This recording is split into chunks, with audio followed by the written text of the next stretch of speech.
Pansin na ba ninyo mga kaibigan na walang malalaking tao, malalaking personalidad sa politika, sa business o anumang sektor ng civil society or marginalized sector o kung ano man na mayroong karapatan at kapangyarihan bilang mamamayan, bilang negosyante, bilang manggagawa, bilang mamamayang Pilipino o kahit mga kabataan na estudyante at iba pa na naghayag ng suporta sa mga bumabatikos dito sa budget for 2025. Alam niyo kung bakit? Kahit po yung Liberal Party, mga politikong kilalang Liberal Party Piklawan, sumuporta pa dito sa ating budget for 2025. Hindi nila binatikos at hindi rin nila kinampihan ang kampo ng mga Duterteng bumabatikos sa di umano ay mayroong problema ang national budget. Alam niyo kung bakit? Ang budget natin taon-taon, diyan nakasalalay ang ekonomiya at kinabukasan ng ating bansa. Just imagine na kung idideklara nila at sasabihin nilang mali itong budget na ito matapos pirmahan ng Pangulo. Anong mangyayari sa ekonomiya ng bansa? Pag bumagsak ang ekonomiya natin dahil walang budget, ang mahihirap ay lalong maghihirap. Walang magagawang mga project at walang magagawang tungkol sa pagbibigay sa proteksyon sa kalusugan, ayuda, at marami pang ongoing projects sa Luzon, Visayas, Mindanao. Pati sweldo ng tao, mga manggagawa sa gobyerno. Lahat ng galaw sa gobyerno apektado kapag walang budget. Lalo kung reenacted, limitado po yan.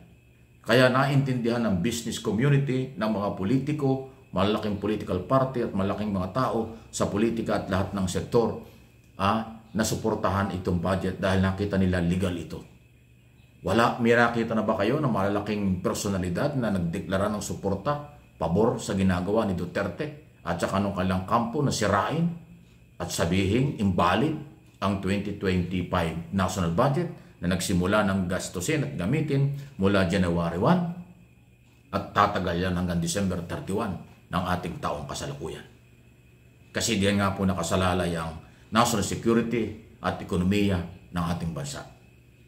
Kaya kayo mga Pilipino sa abroad, alam kong kayo nakakakuha rin ng marami mga balita at informasyon, reaksyon mula sa inyong mga employer, inyong kaibigan dyan na ibang lahi, di ba? Negative ang dating. Kapag kayong ating gobyerno sinisiraan ng kapwa Pilipino na sa halip ay tulungan.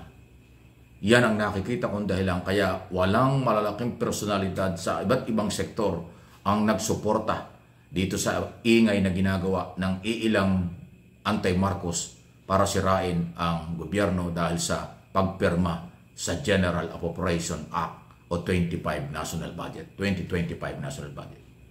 Kasi nga ho, hindi pwedeng mangyari yun. At higit sa lahat, napakasama, napakadelikado ng epekto pagka tinuring na invalid ang budget na ito na pinirmahan. Kaya tama lang po yung ginagawa ng mga personalidad sa business at politiko, kahit na ho oposisyon, ay sumusuporta sa gobyerno. Nabanggit ko na sa inyo, si dating Senate President Drilon, napakabiteranong politiko niyan. Naniniwala siyang legal ang budget na ito, hindi totoo yung may blank items. Okay? Iba ang committee report kaysa sa batas na pinirmahan ng Pangulo. Ayan po yan. Okay? Kaya umasa tayo, nasa tamang direksyon. Kung meron man hong nag-iingay sa kampo ng mga Duterte, mga politiko lang yun dahil ginagamit nila for publicity itong isyong ito. Pero pangkalahatan, meron ba kayong napakarami po ng business group at organization dito sa ating bansa, Pilipino at mga dayuhan? Nadinig na ba nyo na meron sila nagsalita laban sa budget? Nadinig ba nyo na mga sila'y nakailang tungkol sa mga pinirmahang batas? Hindi. Kasi alam nila, tama yun. At yun ang kanilang pagbabasihan. Huwag natin kalimutan mga kaibigan Luzon, Visayas, Mindanao sa ating mga viewers at subscriber. Ang gobyerno ng Pilipinas, ang gobyerno sa kahit saan lugar, siya ang number 1 employer. Siya po yung number 1 kapitalista. Dahil nasa kailang kapangyarihan at salapi. Ang malalaking negosyante, kahit gaano kayaman yan, galing sa ibang lahi, sa ibang bansa. Susunod at susunod yan sa Philippine policy, Philippine law. Dahil ang Philippine law at ang Pilipinas ang siyang magpapatupad ng mga batas at ng mga programa. Susunod lang sa mga policy at programa ng gobyerno ang malalaking negosyante. Kaya tinuturing kong number 1 employer ay ang gobyerno. Kahit sa Amerika, kahit sa Japan, kahit sa mayamang mga bansa sa Europe, ang sinusunod ng mga negosyante ron ay kung anong policy ng kanilang bansa. Kung ano ang priority ng kanilang bansa, yun ang susundan ng negosyo ng mga kapitalista. Katulad dito sa atin. Kung ano ang priority project ng ating gobyerno under President Marcos, doon mangangapital ang kapitalista. Hindi magdidikta, hindi makikialam ang kapitalista. Mr. President, itong gusto namin. Mr. President, itong gawin mo. Hindi ganoon. Kasi pakikialam yun. Kung ano ang programa at policy ng gobyerno, susunod lang sila.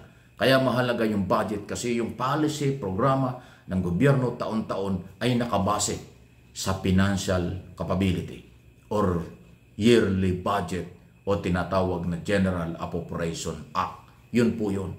Pero kaya, kung ating aalamin, napakababaw ng level ng issue ng committee report, ay gagawin nilang panira, gagawin nilang issue para sirain ng General Appropriation National Budget. Di ba?